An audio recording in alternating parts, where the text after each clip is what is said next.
Banbanaal sa bayan ng Banayoyo sa Ilocos Sur ang maging religyoso. Pero ang kanilang pananampalataya hindi lamang nakatuon sa mga santo ng simbahan. Ang kanila raw kasi mga dalangin at kahilingan nagkaroon rin ng katuparan sa tulong ni Maridel na isa ng bangkay. Talagang may himala siya. Dahil kahit anong kalamidad na dumating dito sa amin, ay sa awa ng Diyos ay hindi kami naapektuhan.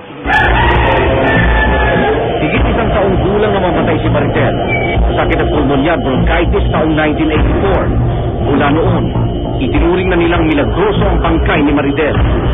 25 taon na raw kasi ang nakalipas mula lang siya ay pumanaw. Pero hindi bumabaho at naaagnas ang katawan nito. Sabi naman yung pare ni binabasbasan siya. Sabi niya, huwag niyong ilibing yung bata. Napapansin ko parang buhay siya. Di ba ninyo nahahalata may lumulubo na uhog sa ilong niya? Hindi tinignan namin, yun na may bumubulan na uhog niya. Kinusok dito sa dulo yung daliri ni Maridel. Lumabas na ang pulang-pula na dugo. Kung patay na ang tao, hindi na magka-clutch yung dugo. Sasawarin. Pero kinagabihan sa araw ng libing, isang panaginip ang gumising sa pinsan ni Maridel na si Efren. Kuya, bukas kukain yung bangkay ko dahil buhay ako, sabi niya. Tapos sinyaw na namin, pagkatapos noon, binuksan yung uncle ko yung kabaong. Ganun pa rin yung bata, kaya lang medyo parang may mga lumalabas na uhod sa katawan niya. Maya parang bigla yatang kumangin ng malakas. Pagkatapos mahukay ang bangkay ni Maridel, nilagak na ito sa simbahan sa kanilang barangay. Mula noon, kumalat na ang balita ukol sa milagrosong bangkay ng batang hindi naaagnas at nagsimulang dayuhin ang kanyang mga labi. Tulad na lamang ng grupong ito na nagmula pa sa Pangasinan.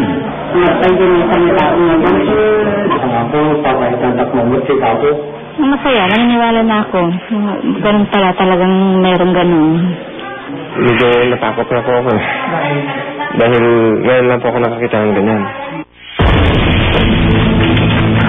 Ayon sa katiwala ng simbahan ng si Mang Simeon, hindi lang swerte ang hatid ni Maridel. Pari rin daw siya makapagpagaling ng ilang karamdaman sa pamamagitan ng tubig mula sa bukal na misteryosong lumabas isang taon matapos mamatay si Maridel. Sa pangitang klase na sakit, yun ang ginagamot namin dito sa Calvary, nung may destino kami dyan. Ang daming tao na umakyat dito na sinahaplosan namin sa kasama ko na maganda. Nadiskubreraw niya ito matapos ituro ni Maridel sa kanyang panaginip. Pag may dumating na bisita namin, meron kami ibigay. Kinahapunan, matapos dasalan ng tubig mula sa bukal, sinimulan ni Mang Simeon ang panggagamot.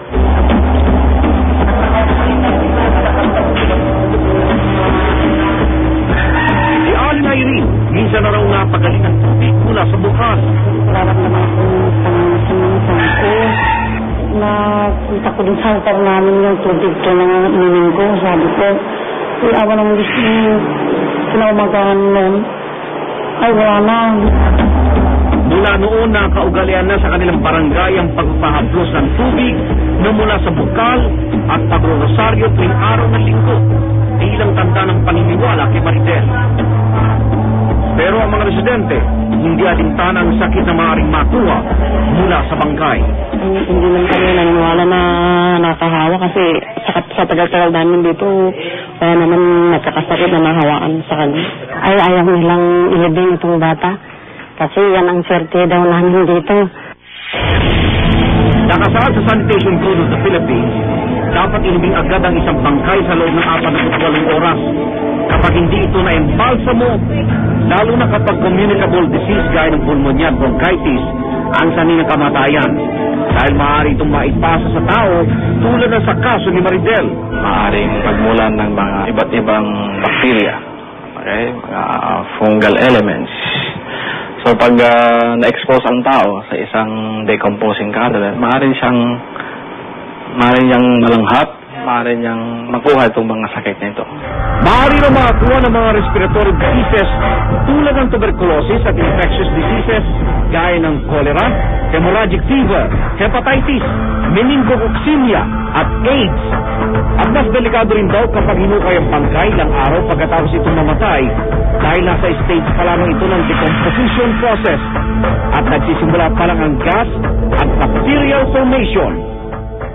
May siyentipikong paliwanag daw ang nangyari sa bangkay ni Maridel, kaya hindi ito namamaho at naagnas, kaya hindi ito maituturing na isang milagro. Meron tayong tinatawag na yung mummification. Yung bangkay ay natutuyo. Kumbaga yung proseso ng pagkaagnas ay tumitigil. Okay, maaaring sa init at pag medyo malamig din ng konti, definitely lesser yung intensity ng yung pagbaho. Ang hindi pamumuo ng dugo o blood clot sa katawan ni Maridel ay dahil lamang umano sa physical force o epekto ng gravity.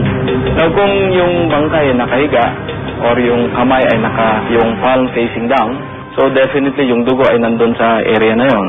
So kung tinusok mo, maaaring meron pang lalabas na dugo. Kung hindi pa to the extent na agnas yung bangkay. At ang paglabas ng sipon sa ilong ni Maridel ay maaaring bunga raw ng tinatawag na autolytic changes kung saan nagkakaroon ng gas formation sa tiyan dahil sa bakterya. Dahilan para magkaroon ng pressure build-up sa loob ng katawan at itulak palabas ang likido sa loob ng katawan, palabas ng ilong, tenga at iba pang butas sa katawan. At dahil nga huminto ang decomposing process sa bangkay ni Maridel, maaaring ito naging dahilan kung bakit walang nagkakasakit sa lugar. Pero nilinaw niya na hindi pa rin daw nakasisigurong ligtas na ito para magdala ng sakit. Ayon sa Municipal Health Officer ng bayan ng Banayoyo, may raw nilang pinatutukan ng lugar sa kanilang mga tauhan para mapantayan ang kalusugan ng mga residente. Meron din naman kami in charge doon na midwife. So siya yung parang magbibigay sa amin ng information or minsan i-visit din namin pag tapos itry din namin i-convince ulit yung family kung ano ang pwedeng magawa, kung pwedeng malagyan man lang ng kahit ano lang para hindi open. Wala pa naman daw silang naitanang kaso ng pagkakasakit sa lugar, pero matagal na raw silang may rekomendasyon ukol sa kaso ni Maridel. Ang recommendation namin is sana mailibing. Mahirap mo kasing i-ano rin yung belief eh. So we have to respect the belief. At the same time, wala pa naman kasing epidemic na nangyayari. Matagal na raw pinag-utos ang kanilang lokal na pamahalaan ang pagpapalibing kay Maridel, pero sadyang mapilit ang mga residente na manatili ito sa simbahan. Ang pagkakalanta ng mga tao sa bangkay ay isang malaking sugal sa kanilang kalusugan. Habang wala pang nanganin, naway mabigyan na ito ng solusyon sa gayon, mailayo ang mga tao sa maaaring maitulog ito sa kanilang kalusugan.